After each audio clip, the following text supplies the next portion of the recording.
I'm Bob Cobb from the Bassmasters, and this is LD and the MC.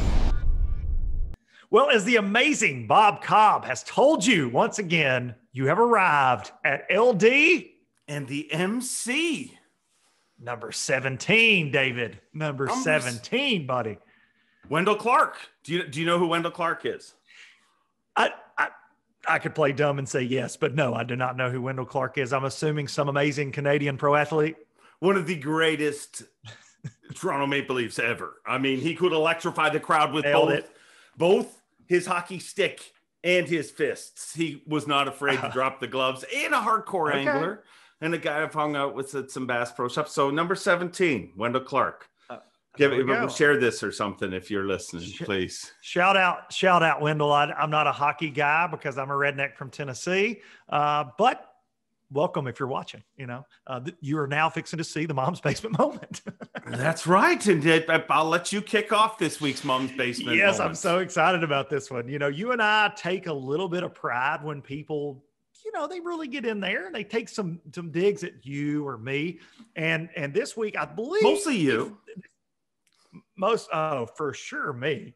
You are loved by most, I would say. I tend to push people's buttons, I think, but this is, I believe, a reply to something we may have said on here a long time ago, but they are commenting on a very old episode, maybe LD and the MC like 3 or 4. It's the one where we talked about cheating in professional fishing, but I got this notification this weekend and I was happy. It's on the Luke Duncan's Traveling Circus YouTube, but it was directed at Dave. So I had to read it. And this is from William Stinchever, which he's mad about his name. Stinchever. That's his real name. I get Stinchever. But someone had called us, said we were really good salesmen, or said Dave was a salesman at one point. But he said, by salesman, I mean selling Bassmaster. On a podcast, I was hoping to see the real you, Dave, not your on-stage persona of goofy cringe and bad jokes. And that's the comment. And I had to share that for my Mom's Basement moment this week because it made me smile. And that's how you chose to start the show. I mean, that's what you're bringing to it. Well, listen. Here's the thing. This is what I'm going to say. There's two things, two ways I would like to take this, Dave. First of all, I'm a little bit, I don't want to say on edge with you because I've been at home, haven't been getting to travel. Now the weather sucks and things in Tennessee, and you're down there on stage with your little microphone in the Florida weather last week with your on stage persona, and I barely heard from you. I just want to throw that out there. People think these guys do a podcast. They talk all the time. No, barely heard from you. You're busy. I get it. Okay. But so I will agree to a little bit, but on the other hand, I want to say, William Stinchever, I have questioned the MC multiple times because I know Dave, and I feel like you guys and gals out there that watch the show, the Humpers, are getting to see Dave. Like you're getting to see the Dave you don't see on the Bassmaster stage. That's why I think I took so much offense to this comment. And I commented back and said, maybe you should watch more episodes than just the third one, because there have been times that we've talked about it after we've stopped recording. I'm like, hey, hope you don't get in trouble for that, Dave, because I feel like Dave goes in pretty hard on this show. So if you disagree, I'm sorry, but I think you're getting to see the real MC. And sorry to break it to you, but the it's not a character I play on stage. I mean, that's who I really am. It's just amplified. No, I don't. Talk like that. I get a little more excited and stuff, but it's kind of if you don't like me on stage, you're probably not going to like me. And I think that I agree. I think I put myself out there in this show, and I enjoy doing it. And you know what? Screw that guy. Yeah, that's my comeback to him. But I appreciate him listening. Whether you love us or hate us, just listen. That's all that really matters. I mean, I'm going to show you how real I am. Look this is something I've hidden for what, 17 episodes. Wendell Clark's number worth of episodes. I mean, I put these glasses on beforehand, Luke, and I talk to you, and then I am so vain that I take them off. And it has come to my attention that it looks like I'm incredibly stoned out of my mind in a lot of episodes because I can't see like a lot of people watching this show. So look, that's how open and honest I am to you right here. But I'll back up with a Mom's Basement moment. And Look, I mean, dude, they love us or hate us. I just want them to listen. As long as they're watching, it doesn't matter, right? It's kind of the whole thing with this, you know. But this one here is I shout out. I told the guy, I responded to him and said we were going to answer your question. Because first of all, I've got two beefs with this question. The first, I'll read his question clearly. BTL, Straycasts, LD will not answer this question. That's all in caps. So he's throwing you under the bus. When there is a marshal of the opposite sex, what do they do when they have to go to the bathroom? This is a legitimate question. Inquiring minds want to know. Okay, first of all, I mean, why does everybody throw us under the bus with every other podcast? We've got enough problems with podcasts. We're trying to get along. We're trying to find a night that makes people happy that we upload. We're just, don't stop stoking the fire. Number one. Number two, are you a freaking idiot? Like, really? You don't know what do you think happens? That is one of the dumbest questions ever, just simply because, dude, I mean, yeah, that's it. I mean, I know how girls pee. And I would assume most people that watch this, if you're a female, you know how boys pee. I mean, it was something you learned really early in life. And I also know how to respect other human beings. I know how to turn my back to somebody when they need to take care of business. And we're dealing with adults here. So yeah, your question, they say there's no such thing as a stupid question, but that's about as close as you can get to a stupid question. So I responded to him just right away. I said, that's an incredibly dumb question. So dumb that I really look forward to answering it in a future podcast. So I did answer it. The people that need to pee, if they're, and here's a breaking news. When a female angler makes the Elite Series, she might have to turn her back to male marshals. I mean, it's nothing to do with fishing. It's called real life. I mean, we all get in situations where you need some privacy and we respect humans, but that's a dumb question. So I would just say those other podcasts have a lot more class, yourself included. You didn't answer it. I took the low road. I didn't. I don't know that you ever asked me that. I probably would have answered it similar to the way you just answered. I've been in those situations. I fished with a lot of females. They're actually, when I fished co-angler on the FLW, I fished with a female pro that was out there when I was co-angling, and it's, you know, I won't say it's not comfortable, but dude, it's not like when you're in that situation, you both know it's going to have to happen, and it just happens, right? Like you don't. It's not like they're going, ooh, and you're going, hey, how's this going to happen? I mean, it's like you said, it's an adult situation. You know, we get through it. It can be awkward, but it is what it is. When I've been in that situation, I don't think inquiring minds want to know. No, they don't. And when I've been in that situation in the past, it was more embarrassing for me than it was. For sure. I mean, they're used to it. Just so you know, right. Every female marshal, every female tournament angler, they have dealt with this. They figured it out when they were young. I mean, it's more embarrassing generally for the guy because it's new to them. I did have an experience once, and I don't even know if I should tell it, but I will. Because I mean, that's what we do here. But I'm going to take these glasses off. I'm going to squint now, but it's all because of you, the viewer, because if not, there's going to be a weird reflection in your eyes and you're going to wonder what's up. So, but here is the deal, Lucas. I had a female, as we call them in Canada, scrutineers. That's what they're called in Canada, believe it or not. That's the truth. Tommy Sanders loves it. In Canada, they are not marshals. They're scrutineers, which is such a classier term, really. I love it. I don't know how that started, but it is part of it. Actually might have been Michelle Kilburn, believe it or not, from Mercury, you know, friend of the show, friend of the industry. She used to run the Canadian circuit, believe it or not. Okay. She originally, I never knew that. She might have made the term scrutineer. Who knows? But anyways, I run a Yamaha outboard and I love it. I just found out that I gave Mercury a plug and I'm worried that we're both going to get in trouble. So I'll give Yamaha a plug. Big shout out to Yamaha. Get in the Power Pay program. Yeah, definitely. Definitely. Yamaha. I've been with them for over 25 years. So I will follow on. So I'm fishing with this person and all day I'm worried I'm going to have to, you know, deal with a situation while we're out there. And I don't do number two on the water as often as possible because I'm kind of top heavy and doesn't work out a lot of times. But number one, I mean, that's a situation, if you're hydrated, you're going to have to deal with throughout the day. But I was just, what I didn't want to confront it. So I ignored it for as long as possible. And the problem was, I don't even know why I'm telling this story, but Lucas, sometimes when you pee, you'll let out like a little, pressure release. Well, all day I didn't pee, so there was no pressure being released. And so what I tried to hold off and turn into a, undistracting situation turned into quite the opposite. And let's just say I trumpeted. It was like a 12 gauge blast. Yeah, I just had to let them know it was horrible. And I thought I'd never relive it, but I just did on this freaking podcast. What did she say? Anything, or was it just silence? Wow. I believe it. Okay. And hey, here's the thing. In that situation, I feel like that's appropriate. You got to address it. You can't just skip right past. We've been sharing a boat all day. You basically just knocked my makeup off.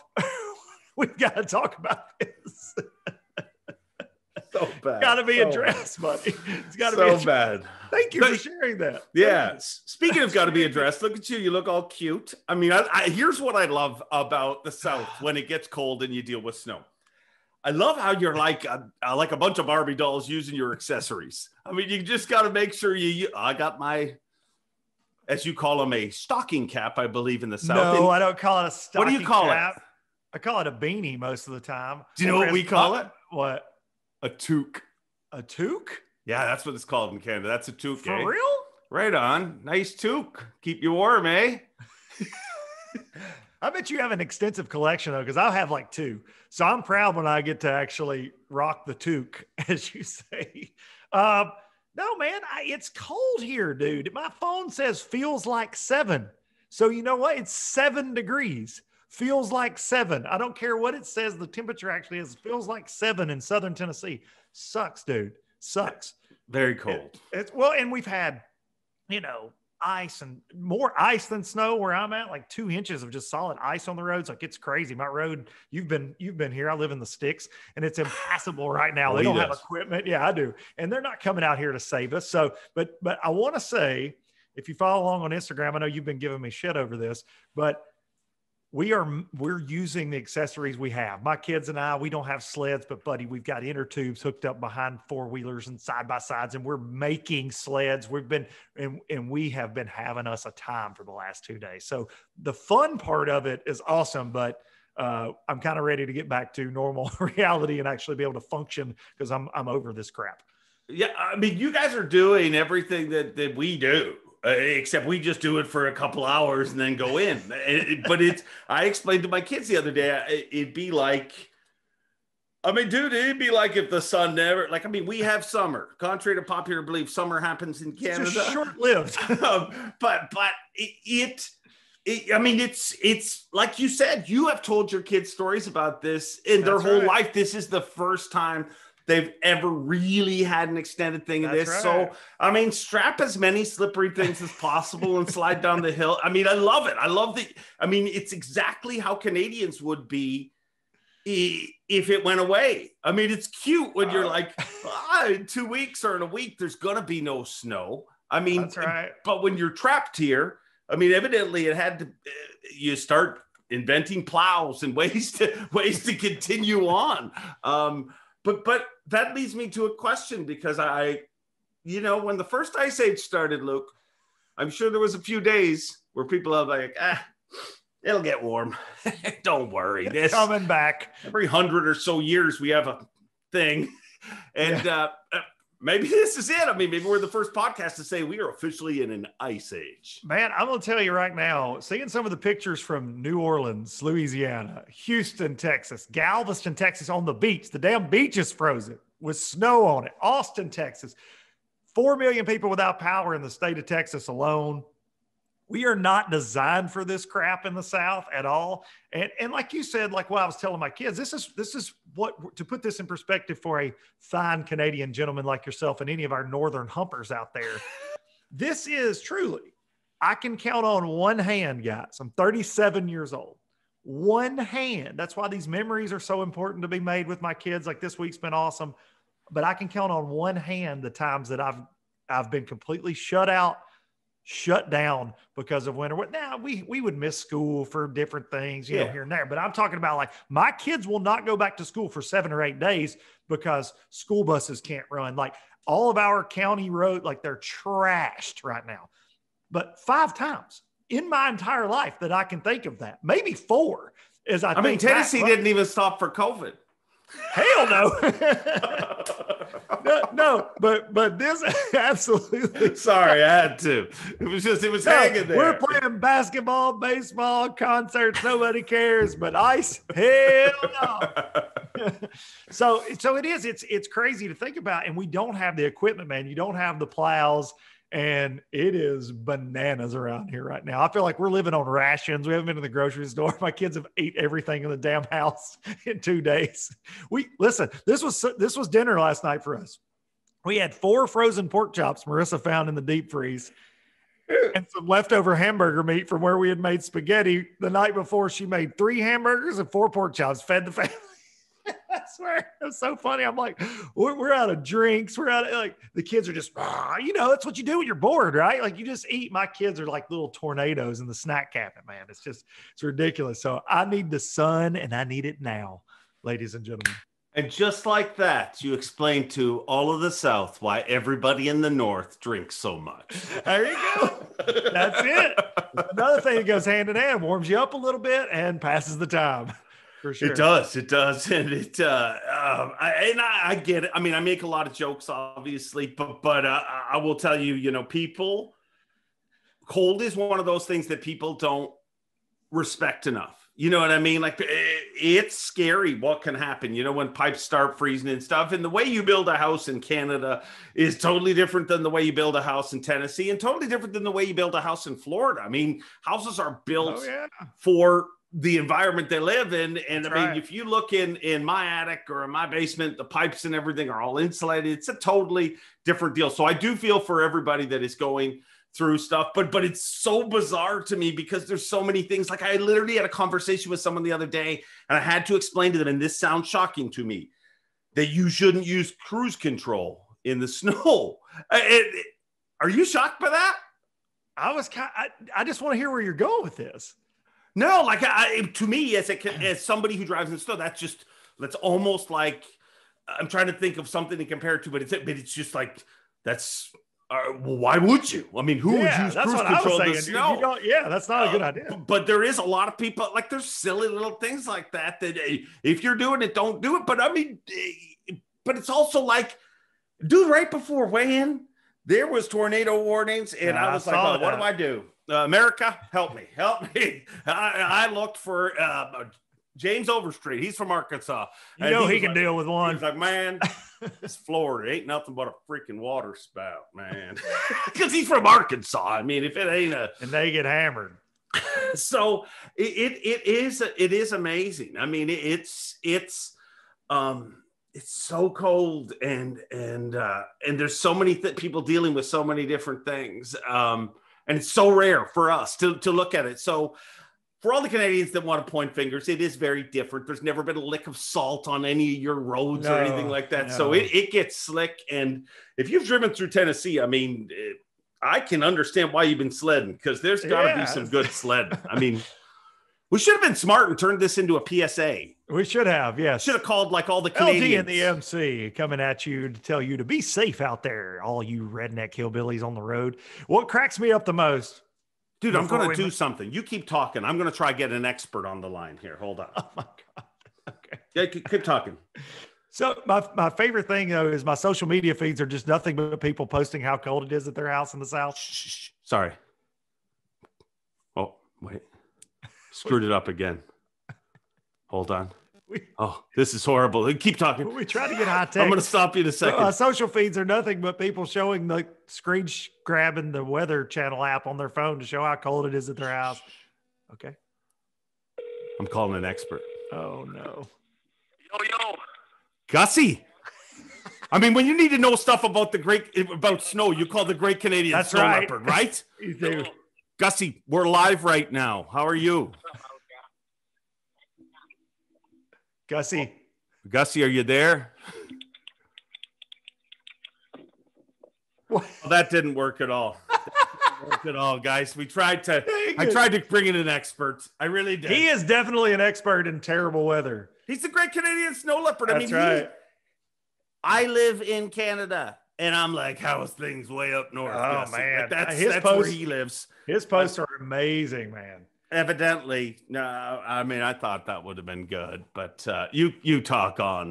Do you want me to try to get him, or we'll just give up on that? We can, if he calls back, I say we get him on. If not, we can talk about the fact that we actually have a national bass tournament coming up.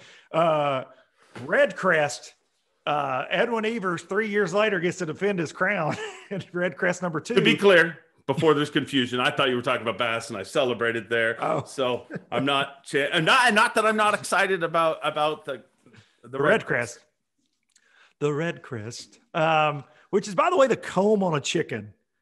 If you Google a Redcrest, you know the thing on a rooster, that's actually called a Redcrest. So it's the chicken.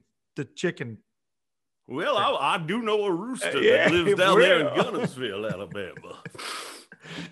I hope his plane can fly. Come on, really? Is that true? But swear. I'm using more technology. I swear. Hey, Siri, what is a Redcrest? What is a Redcrest? Oh, it gave me answers. It's giving me addresses. None of this is okay. So I'm not picking up that phone again. This is. I'll be honest. Canadian phone service is sketchy at best today. At best, Let's be honest. My phone is working in Tennessee in the damn cold. But no, they delayed Redcrest by 1 day because there's a Toyota series that some Redcrest BPTers are fishing that actually kicked off this morning in Gunnersville, and it's like a balmy 6 degrees over there as well. Can't believe they're even having the tournament. They had a couple hundred boats in it. But anyways, they've only delayed it by a day. I've seen guys making Instagram stories. They're trying to get there. The interstates are on gridlock in freaking Texas. I talked to one competitor last night that said he thought it was going to take him all day today to go 150 miles. He was on the side of the road last night trying to get there. My question is this: should we be having an event right now? And that's going to warm up. It's going to warm up next week. Things could change, but from my house in Tennessee all the way out into Texas, it's just a frozen tundra right now that we're not used to, man. And they're going to have single-digit temperatures. They've been building this tournament up. They moved it from Tulsa, Oklahoma because of COVID and whatever reasons. And now somebody doesn't want them to have this tournament, Lucas. I mean, Texas froze over. I'm just saying. I mean, I want them to have the tournament. Listen, you are pointing out the obvious right now that there are greater powers at hand trying to stop the Redcrest from happening.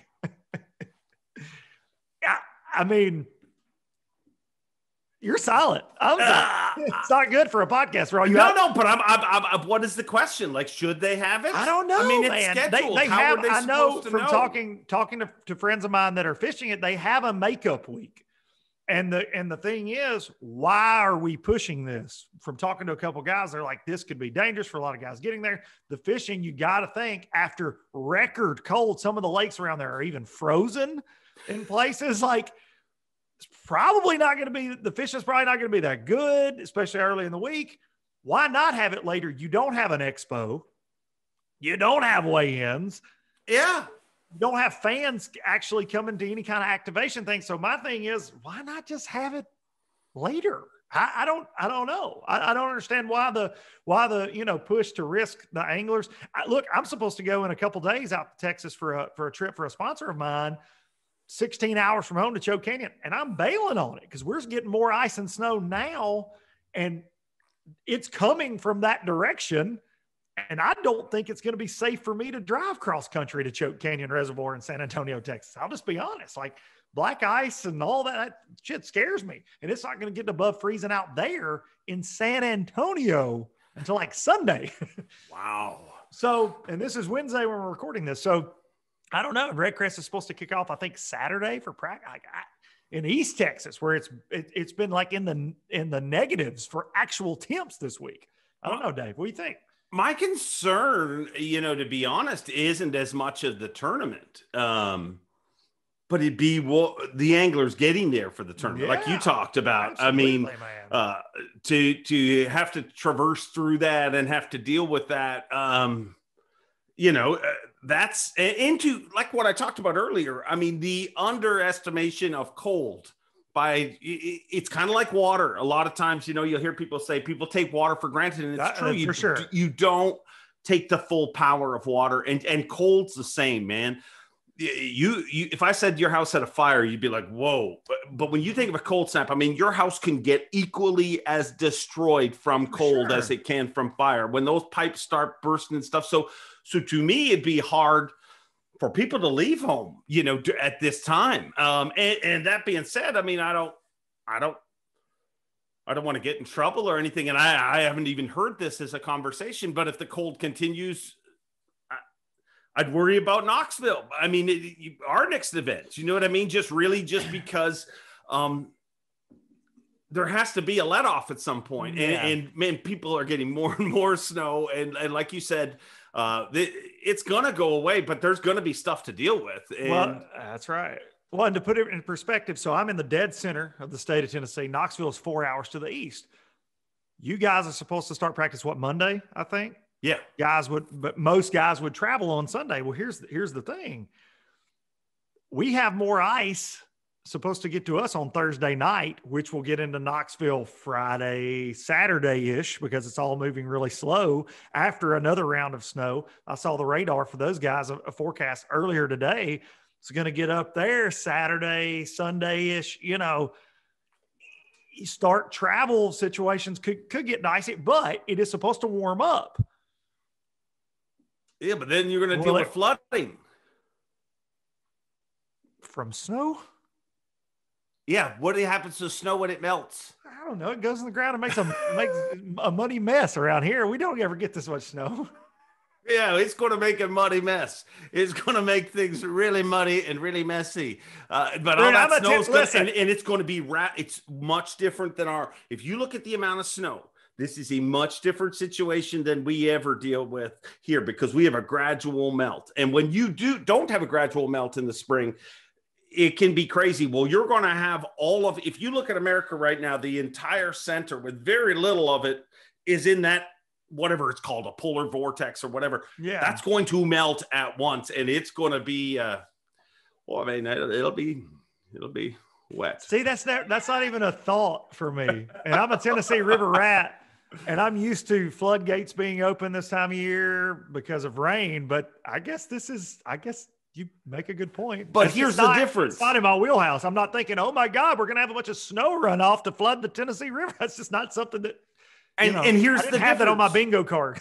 All that rain right now, when you have rain, you have those gates open for days and you're constantly clearing that system. It's going to be all clear. It's going to come all into that system all at once. So and cold too. Yeah.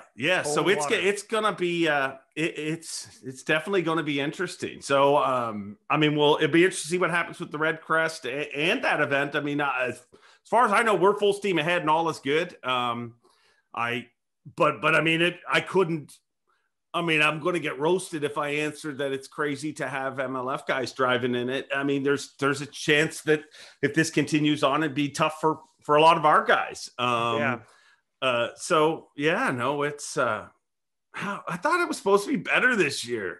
It's 2021. No, events are already getting canceled. Orange, Texas is going to be, we've moved an event to Africa. It's going to feel like that when we're there. I mean, boy, if I come out there, will you pick me up like, yeah.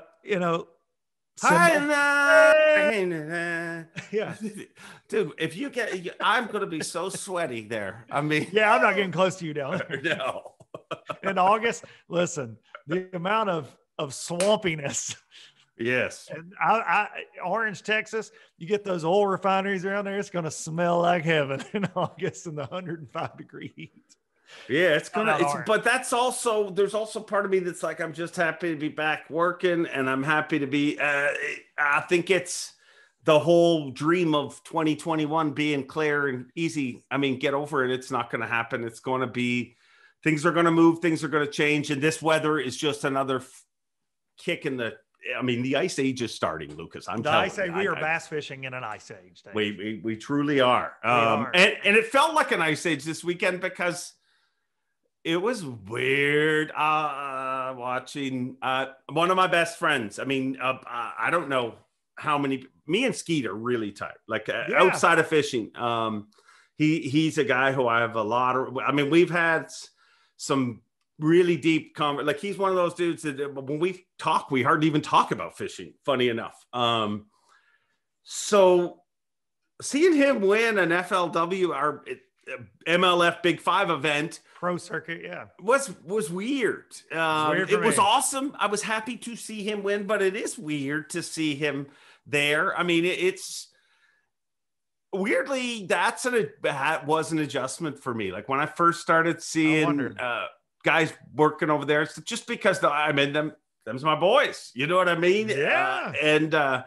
So yeah, that's weird, but I mean, it was cool to see Skeet win. I mean, Chris Lane second, and then Billy McDonald. I mean, if you're not cheering for that dude for the rest of your life because Bass of grabber. what happened there, you got a sickness or something, because that was painful to watch. Billy's one of the best guys in pro fishing, and he's kind of flies under the radar. He's low key. He's just like everybody's buddy on the FLW tour, but he can catch them. And he's been out there for years and years and years. Had probably his best year of his career last year. Comes away with another top 5 to kick off the year at Okeechobee, but opens the live well on his boat. Free Willy happens. He's holding the bass. If you haven't seen the clip, go watch FYI, because Dave talked all about it over on the Facts of Fishing YouTube channel. But getting back to, the Skeet thing for me, watching the coverage, because I was like, Bass Live here, phone, watching a little bit of it. And then once it looked like Skeet was just like, he had a crazy flurry, dropped 27 pounds in like an hour. And then it was over with. I actually missed Chris Lane catching a right at 10 pounder because I wasn't watching. And those always make me happy, but it was bizarre. Like seeing Skeet, seeing the Skeet confidence, the Skeet attitude and charisma that we came to see over the years. That's really, in my opinion, it's gone away. He's been, I won't say gone away, but necessarily, but dude, on BPT, he hasn't shined. He hasn't won a BPT event. He didn't win on the elites for a while. He wasn't really a contender to be one of the greatest of all time, in my opinion. Like, dude's got as many winnings. Like, he's a legend in this sport. But you see him return to form. Then you see him on stage at the end of the day with Chris Jones, my buddy Chris Jones, who I love. But I was like, wow, Skeet Reese doing it again. It was just weird for me. And I was like, this is bizarre. It's like you're saying, you remember when Kevin Nash and Scott Hall, Razor freaking Ramon went to WCW, and I was like, wait a second, that's Diesel and Razor Ramon. What are you guys doing on Monday Night Nitro? It was kind of, then Hulk Hogan's got the black beard. It's kind of what it was like for me. It wasn't, I was super pumped for Skeet, but it was just odd. It's just odd. And it will take me a long time to get used to that. Because on BPT, it's not that odd for me, right? It's not. That's not odd because it's a live stream. It's different though too. Like it doesn't feel like you're another version of. Let's be honest. Bass invented tournaments, right? That's right. Ray Scott invented them. Absolutely. So everything from that, and that, I agree with that. But ultimately, I think I didn't see any of the coverage on the water, obviously, because I was a little busy during that. The only reason I saw the weigh-in was because we had a friggin' tornado coming in, so we flew through our weigh-in, and then I had to drive to the airport, and I got to watch Skeet do that. But I'll tell you, one of the coolest things was what he said on stage, and I think it's one of the most underrated things in fishing. He said, I came into this season happier than I have been in years. Yeah. And I think that you can't underestimate how tough some of these guys, the transition that they've had to go through. I mean, it ain't easy to read the crap. It ain't easy to listen to the crap some people on podcasts say about them. For sure. You've got a podcast now, Dave. You've got a podcast. I do, but I never say anything bad about Skeet in my life. No, you haven't actually. I have. I have nothing but respect for Skeet. I will say this. Let me cut you off to say this. Whenever I made an announcement video saying that I was leaving FLW, I will say that I've never said this publicly. I was leaving FLW, and the reasons why, Skeet was one of the ones that reached out to me. Skeet's the best, man. And he and I had a debate via text, but it was not an unprofessional thing at all. Oh, and he reached out to you to be like, what are you doing? Yeah. And was like, hey, he was. Now he was congratulating me on a career move that I was making at the time, but he was saying, hey, I couldn't help but notice like the tone of this towards what we are doing. And I'm like, well, look, man, as a guy that's been at FLW, I explained my take. He understood that. He and I had a healthy debate, not a knockdown drag out by any means, but I have nothing but respect for Skeet in that moment. Like he called me out, and look, I would rather those guys, because we're all friends, right? Say what you want to say to me. If you think what I'm saying is either A, come on and let's talk about it, or B, just tell me. Don't, because now listen, I've got a handful of guys that have just disowned me completely because I don't like it. Or I'm critical of things that just don't speak at all anymore. And I'm talking about close friends that just wrote me off. And that's not an okay way to be, in my opinion. But I think somebody disagrees with you. No, but I think some of that's natural. I honestly think that if you don't think that this has driven a wedge in between relationships, then you don't realize what this actually was. I mean, what actually happened and how this could have and did affect people's careers and long-term, everything. So people are going to get emotional and people are going to feel a certain way. So I think that, in some situations, there's certain guys I don't talk to as much as I used to. But that's also out of respect for my relationship. I mean, Skeet's a prime example. Me and Skeet do not talk as much as we used to. That doesn't mean I don't love him. I love Skeet Reese. He's one of my best friends. He'd show up here today if I needed something. I mean, but I also don't talk to him as much because I respect our friendship, and he's not going to agree with me, and I'm not going to agree with him on certain things, and that's totally fine. Yeah. So, I mean, it is what it is. I mean, I don't know how we got on this thread, but I think it's awesome that Skeet won. I think it is great to see him back and happy. I think it was all kind of weird. There was the weird feeling where I'm like, well, what about Miles? Like this was Miles's event to win. Right. And then didn't he get third? Was he third? I think Miles was third or fourth. But whoever was third, I'm like, you got these two. That's the gripe I have with those guys being in these events at all when it's a feeder system. Now, talking to some friends of mine that are fishing, they're like, hell, bring them on. This is what we want to fish against anyways. But it does take away. Miles is a dude that's been working hard and steadily climbing up that ladder over there for a long time, does a great job, works as hard as anybody in the industry. And it's like that this is like 3 in a row that a BPT guy has won since they've started this, the mashup mix up over there in the pro circuit. So it's interesting, but as many as you have at the top, you also have a lot of guys that didn't catch them too, that are BPT guys. So you can't say, well, those guys are, cause you see it on chatter, those guys are clearly better. Not necessarily. Well, and that being said, dude, you also have to, it got to fall under the same pretense when I said, about us moving an event, it's not ideal to move an event down, to Orange, Texas in the middle of the summer, but we're doing it because of the situation.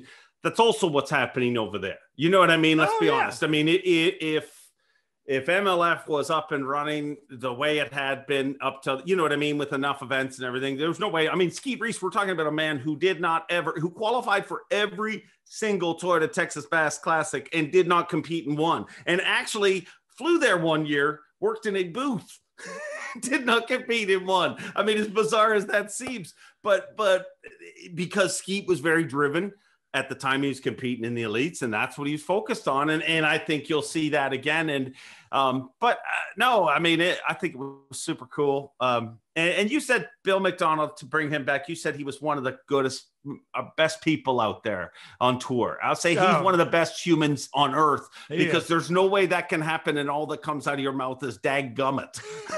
Like, I don't even think I've ever said daggummit in my life, other than like this time, but, no, a great individual and a great, it's cool. It was weird to see what's happening in Florida, really. When you look at the rest of the country, you're like, we've got this little biodome where we're all running around in shorts and flip-flops. Down there. And you came home because you're an idiot. I You am. love your family, but oh my God, you left. The only place in the earth is that little peninsula that's warm right now. I feel like the entire earth is freezing and Florida is going to save us all. I don't know what I was thinking. Bass. I love my family and I love the viewers because I came home for 2 reasons: for my family and to make these crappy little videos for you guys. So, yeah, strange. Let's talk about bass. Big week for bass, dude. Yeah, and man. I mean, I'm gonna give it to you because if I don't, I know you'll. I told you about Brian New and how good Varsity, Brian baby. New is. Varsity picks coming through. I'm shocked at how many industry people are like acting like he's come out of nowhere. You know what I mean? Like I get it. The last name leads to that too, and the whole first event of the year, and the fact that he's only got half logos this far up. You know, but it's shocking. Like really, you didn't see that this guy beat Jason Christie, Greg Hackney, and all those guys that qualified for Angler of the Year last year. You haven't seen. Not even that, dude. It's going back to winning co-angler of the year, winning the cup as a co-angler, always being in top 10s as a co-angler. Then he moves to the front of the boat in the Costas and he's top 10, making the BFL All-American 2 or 3 times and being in the top 5 when he makes it, winning the Ray Scott ABA championship for $100,000 down on and blowing it. This guy is like, I've said, I fished with him in 2000. I got to know him when I fished co-angler, like met him in like 2013, but I fished with him in my rookie year. And I truly told him, like I had made the cut at Kentucky Lake. He was a co-angler. I had never experienced anyone that was that driven on the water ever.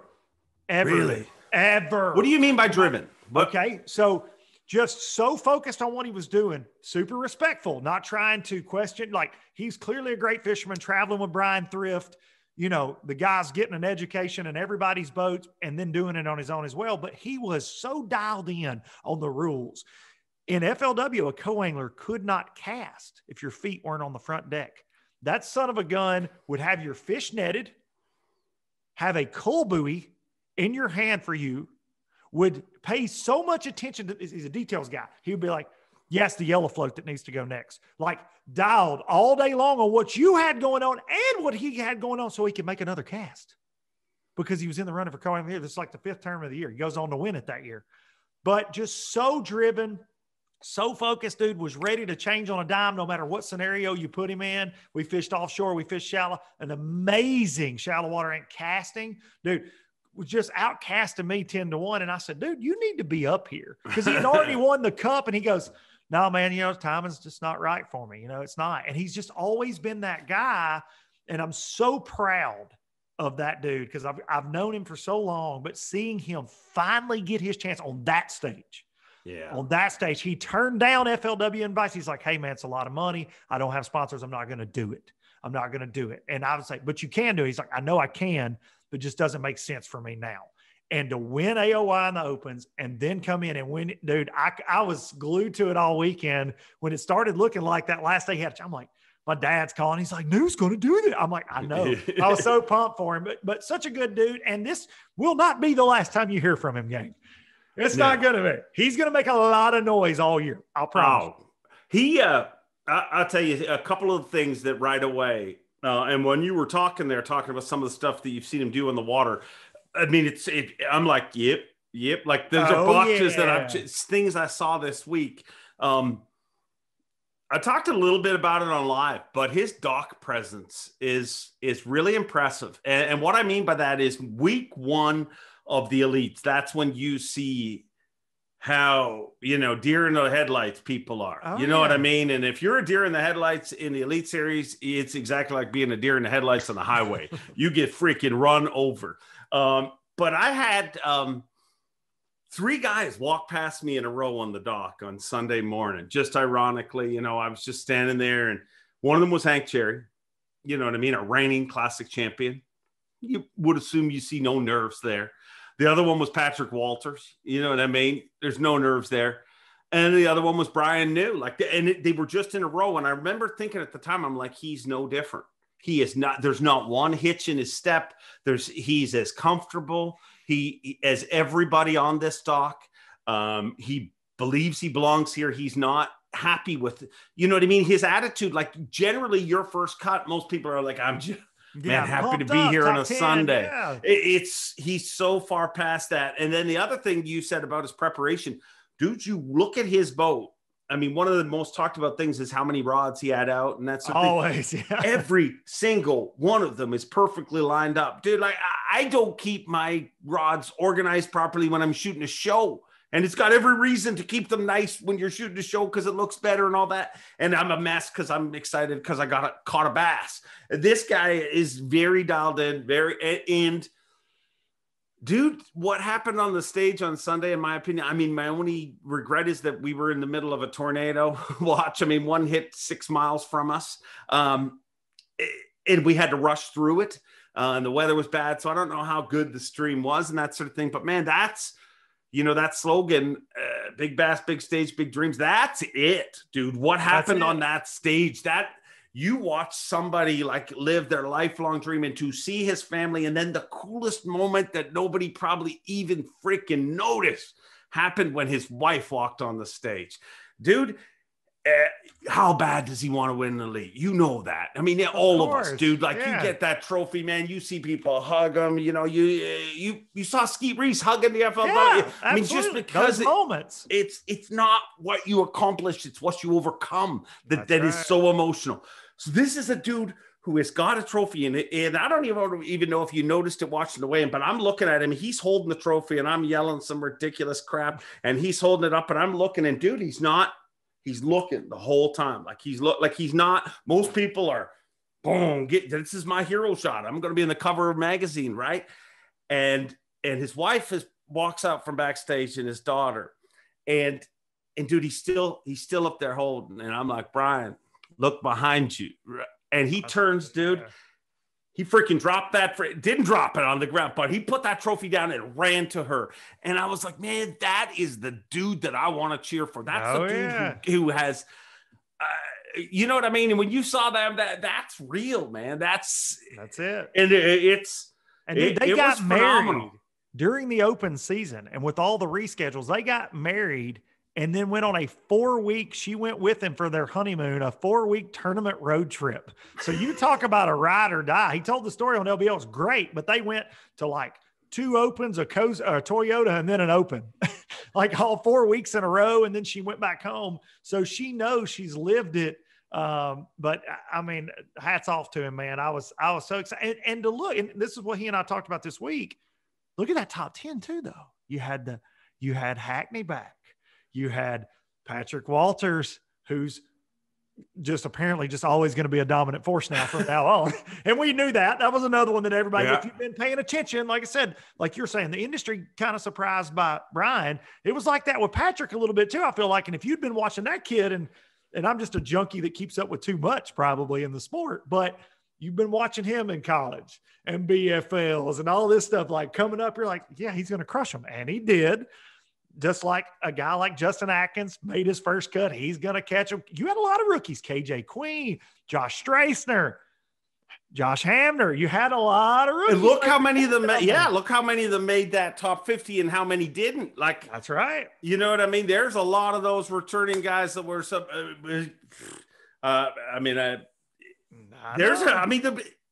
it's shocking to me. It was a good event.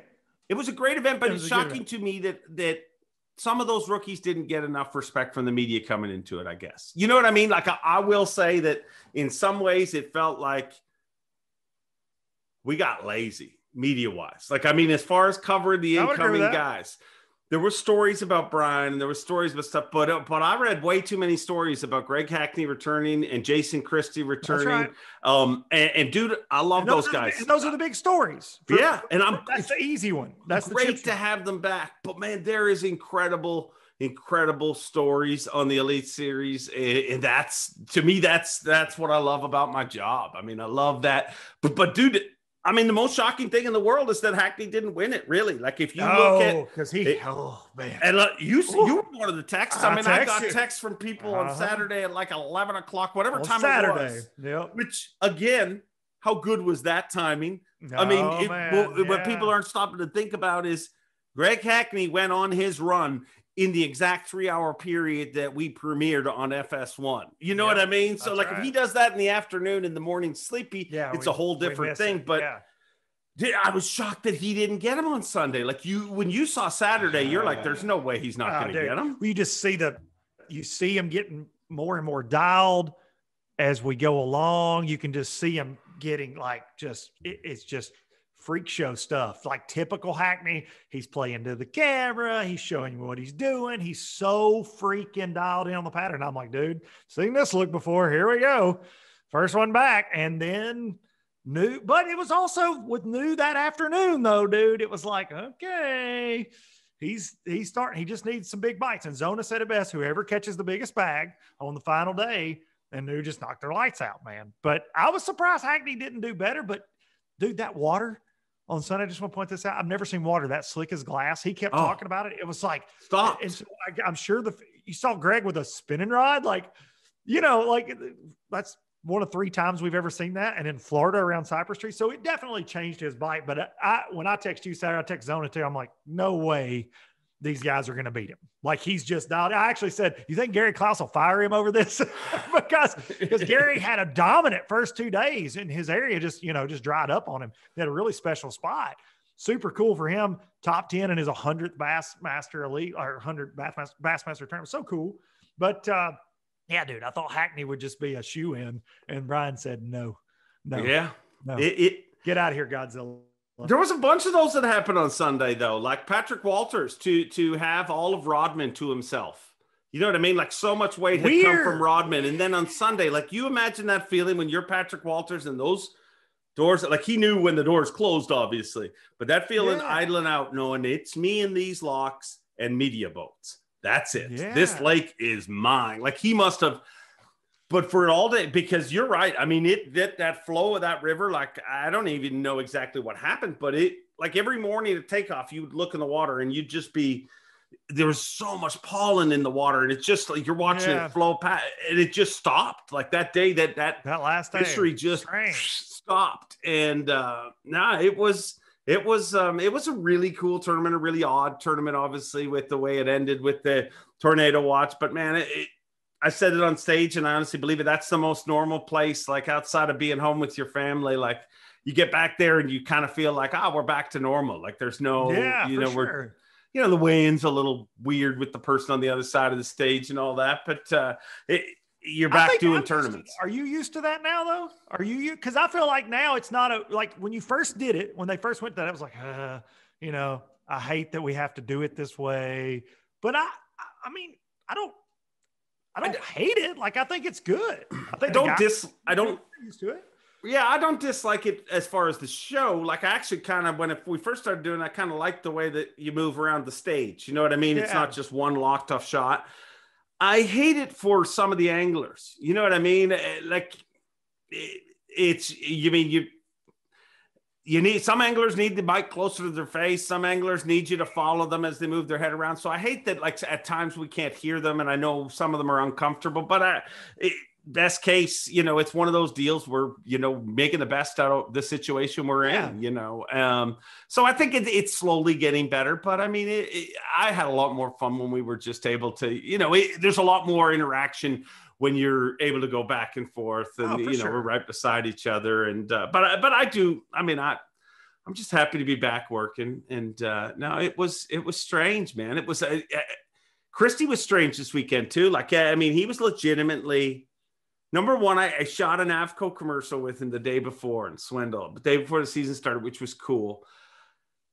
But to see I wouldn't say nervousness, but excitement, the anticipation in him, and to be back, you know what I mean? Like how good it felt. And Hackney too, dude, the way he carried himself on the dock, I'm going to tell you, man, like I wondered what Hackney is going to come walking down that dock, because it could have just as easily been a guy who is going to intimidate all these rookies. And don't get me wrong, I'm sure he does his share of intimidating, but very friendly. You know, not that he's not friendly, but you know what I mean. Like he's got that edge to him where he is an intimidating dude. Yeah. Dude. And I am fortunate like you. I could call him a friend and call him right now. He may not answer because he never answers his phone. He may be in a duck blind somewhere and God knows where, but he is truly, dude, one of the most intimidating guys. Whether you're just sitting around, just joking, whatever. Hackney is always that guy. He's always been one of my fishing heroes. So when I've gotten to know him in the last 15 years, it's been really awesome. But he's still that guy that you kind of like, yeah, did I say the right thing? Did I say the wrong thing? I mean, so you're making a good point. Like it's whenever you can just like make a body move and intimidate a man, you know, you're like Greg Hackney, dude. Like he's got that. He does that. If you're coming down a canal and you see that, that's right. You know, I mean, did anybody else like? It's just the way he does it. It's almost like there's cobras and there's freaking king cobras, dude. That's right. I mean, a guy like me would be like, "What are you doing? You son of a get the." Yeah. But you're a lot more intimidated by a guy who's just like, and that dude, he's but. It's cool to see them excited to be back and it's just really it's really cool to see those guys back, and it's really cool to see the entire Elite Series, you know, back and kind of, you know, the evolution of anglers, you know. Before we went live, you talked about guys like Mike Huff and stuff. You've seen the entire Elite Series field get so much better and so much more in contention no matter where we go, really. It's going to be awesome. I'm going to throw two names out there for the rest of the year because I like being a prophet. One of these is a very easy pick. Actually, both of them are. The two rookies, and I don't, and I'm just because I got regional knowledge of these guys. You better watch Josh Strassner. Yep. Who killed him in the opens, but you better watch Justin Hamner, who rooms with Patrick Walters, who is a name that has been around Alabama, Tennessee, fishing for a while now. He's finally making that step up. Those two both made the cut down there I mentioned before, but watch those guys, particularly when we go to Neely Henry's and you get down here to Pickwick's. They have it set up on a tee for them a little bit at some of these places because they know these bodies of water very, very, very well, on top of the fact that they're great fishermen. They're not ordinary rookies. You're going to see some new faces hold blue trophies this year, I feel like, for sure. Yeah. No, well, I would assume so. That's more new faces, I should say.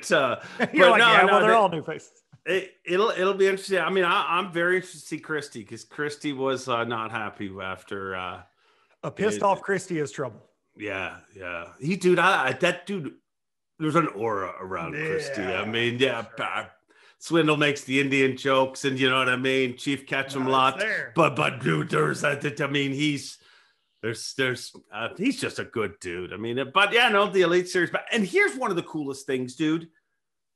Our crappy little podcast. I mean, I was amazed at the amount of people that just came out of nowhere, come up, talk to me, and said, "Hey, man, I love the show." A bunch of people asked where you were. You know, they feel you travel with me. Just in your suitcase. Hey, Dave. I told him you get to sleep in the hotel during the day because you're out partying all night. But he tag in and out.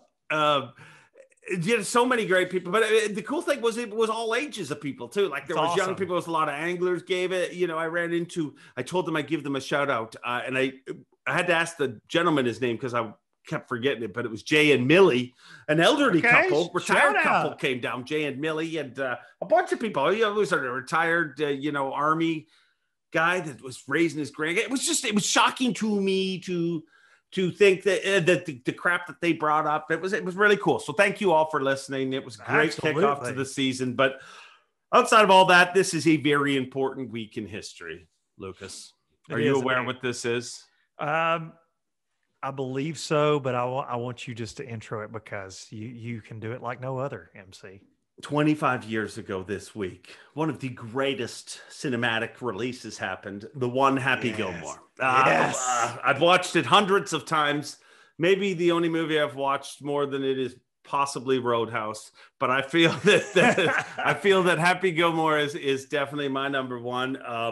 25 years, dude. Unbelievable. Like, number one, that it's that old and how well it's aged. That makes me feel old. That makes me feel very old.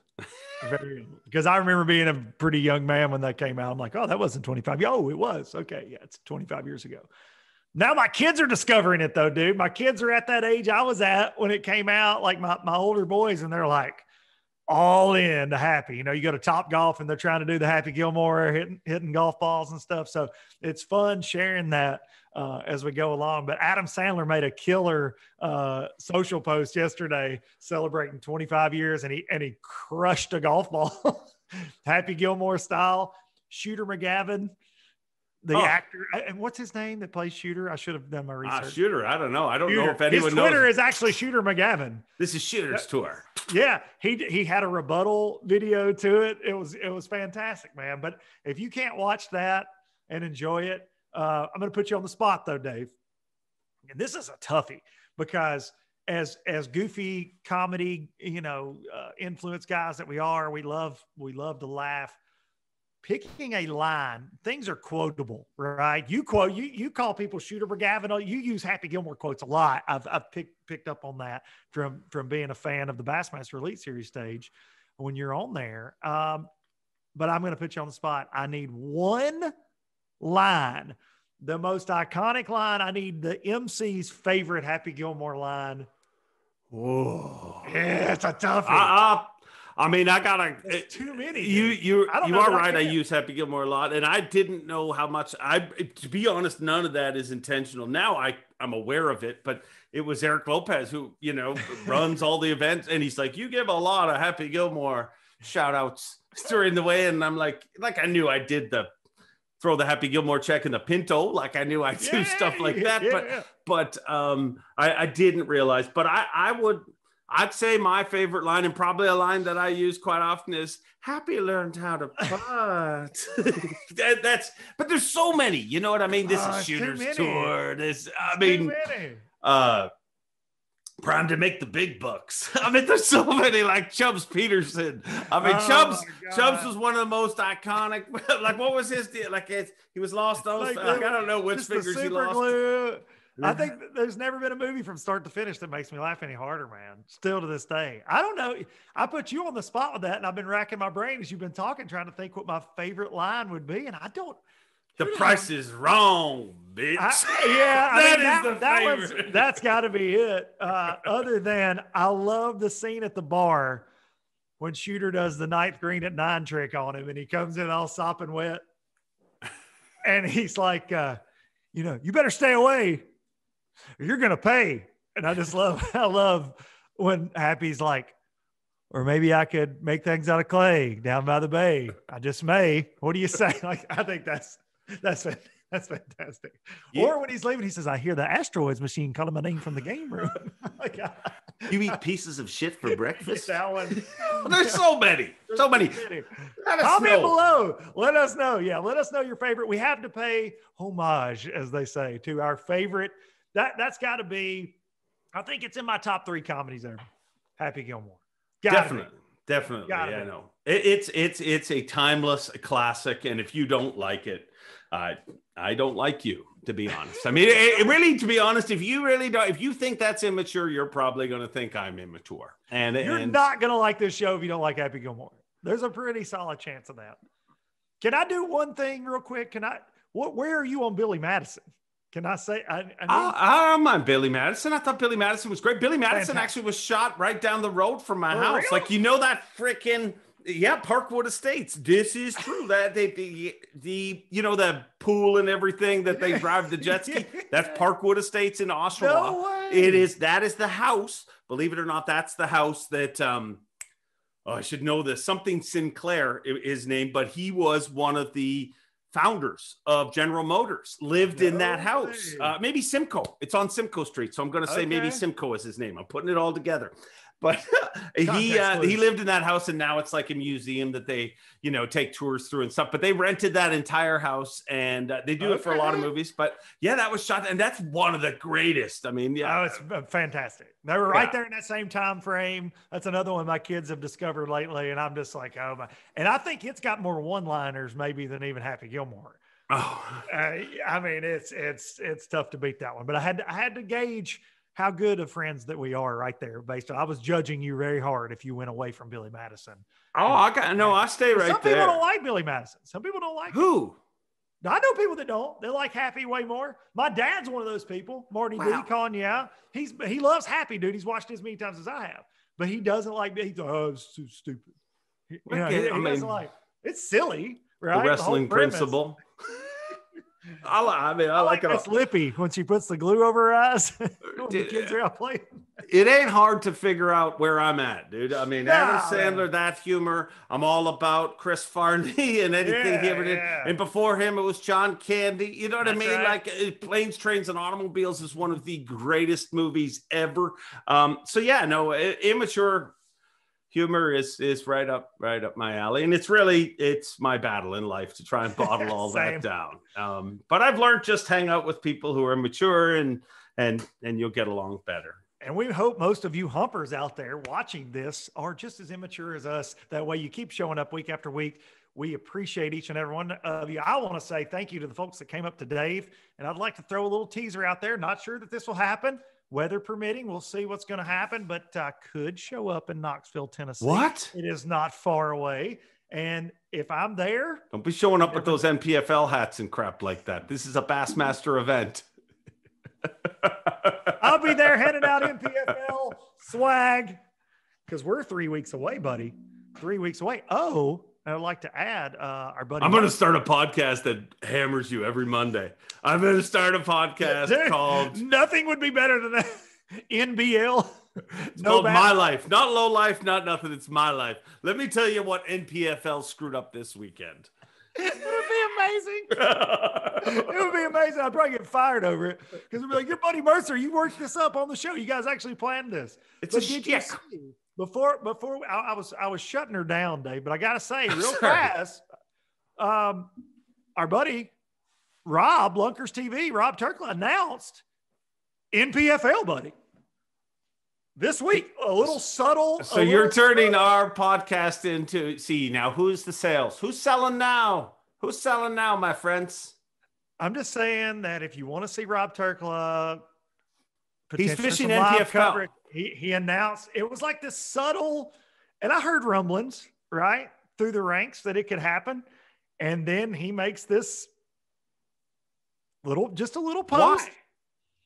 I don't know, man. He not that there's any, but I'm wondering why has it changed his plans? Like, is he not? No, I think he's going to fish everything else. Doing everything now. I think he's just in everything. He's in opens. He's a degenerate, just like the rest of us. He's a tourney junkie now, just like us. He took a solid beating down there in Florida, took it on the chin. But you know what? Released all the video, told the stories. His co-anglers kicked his ass.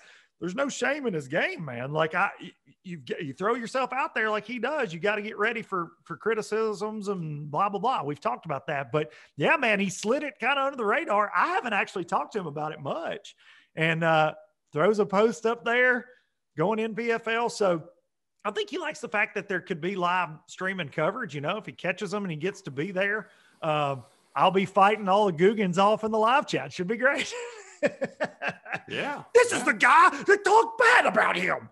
This guy that's hosting. But yeah, so he's going to fish everything.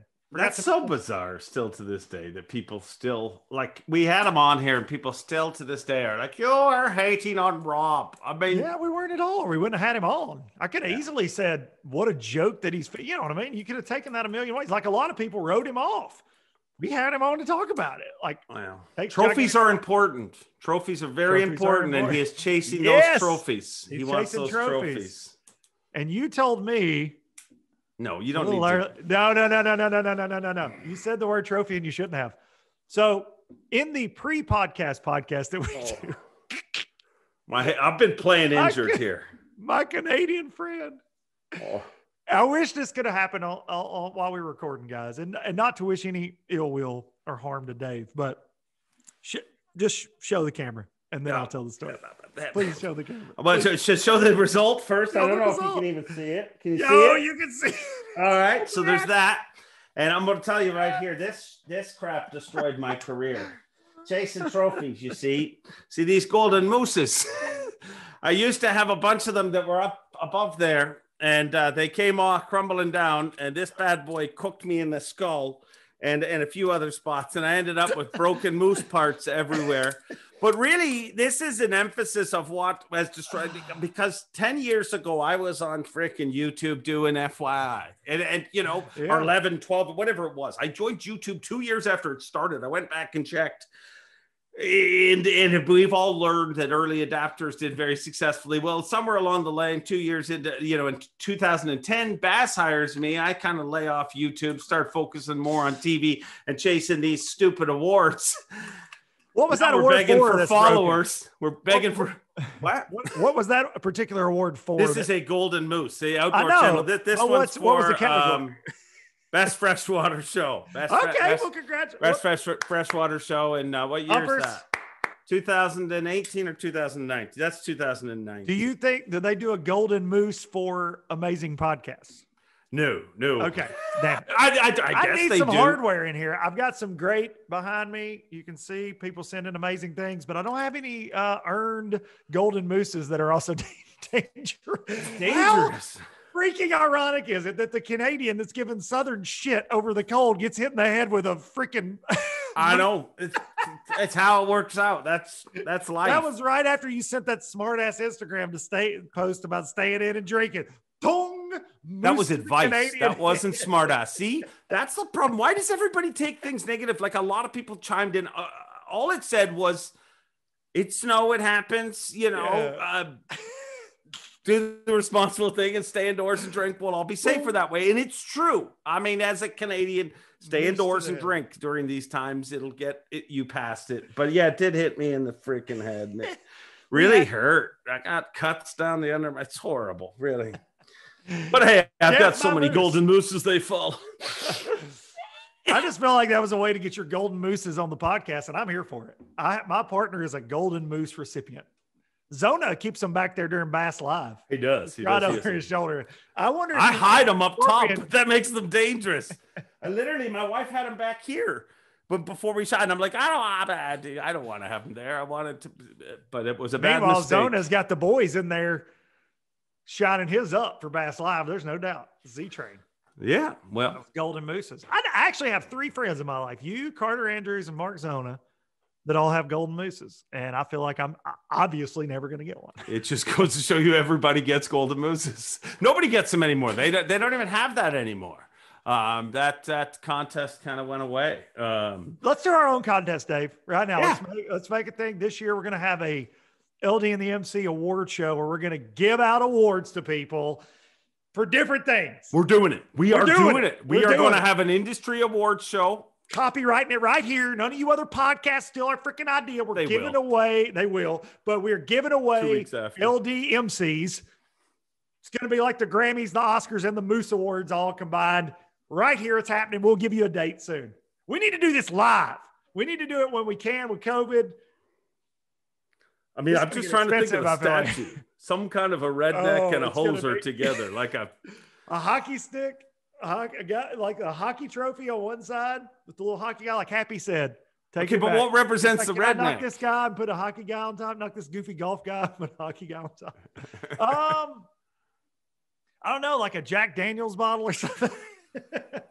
Tennessee whiskey, baby. International. See, worldwide. But I'm telling you, that's going to be an epic show. I'm glad we just thought of that right now. The LDMCs. The LDMCs. Make sure you pay attention. They're going to be a lot of fun to watch. We're working on the trophy. Yes. And give us trophy ideas in the comments. Come on. All right. We're done. We're done. We're done here. We've exhausted this. We've kicked this to death. Thank you for watching LD and the MC.